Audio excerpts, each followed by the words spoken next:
আরেকজন হচ্ছে এখানে আল্লাহ রাসূল ইল্লাল বালাগ। আমি দেখছি আপনি মালয়েশিয়া থাকেন। আচ্ছা, হরফের call call call call call কলম অক্ষর হলো কি কি আপা বললেন তো আপু? তুমি তো খুব একটু পড়াশোনা করছো, তো আমাকে একটা প্রশ্ন জানালাম, তুমি একটু পড়িয়ে আমাকে এই মাধ্যমে দেখাও। আচ্ছা আপু, আপনি তো বললেন কিন্তু আমি পড়াটা বুঝতে, হরফে call call call call call এতবার লিখতেছেন, বুঝতেছেন না মানে কল কল হরফ কয়টি এটা? তো কি কি আপনি বললেন তো আপু?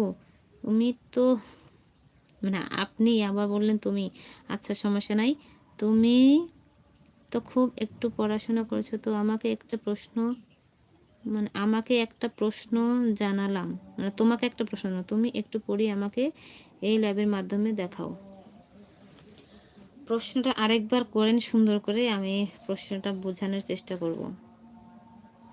মানে আপনি হয়তো প্রশ্ন করেছেন যে কলকলা হরফ কয়টি, কলকলা হরফ কয়টি এটা হয়তো প্রশ্ন করেছেন, তো আমি বলেছেন কলকলা হরফ হলো 5টি। কফ, ত, বা, জিম, দাল, 5টি হরফ।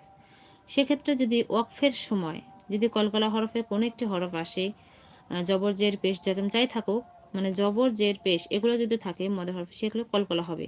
আবার যদি দেখেন যে সাকিন হয় ডানে, মানে এই 5টি হরফের উপর যদি জজম বা সাকিন যেটাই বলে নাকি একটাই ওটা যদি ডানে হরকত হয়, সেক্ষেত্রে আমাদের কিন্তু ওখানে কলকলা করতে হবে।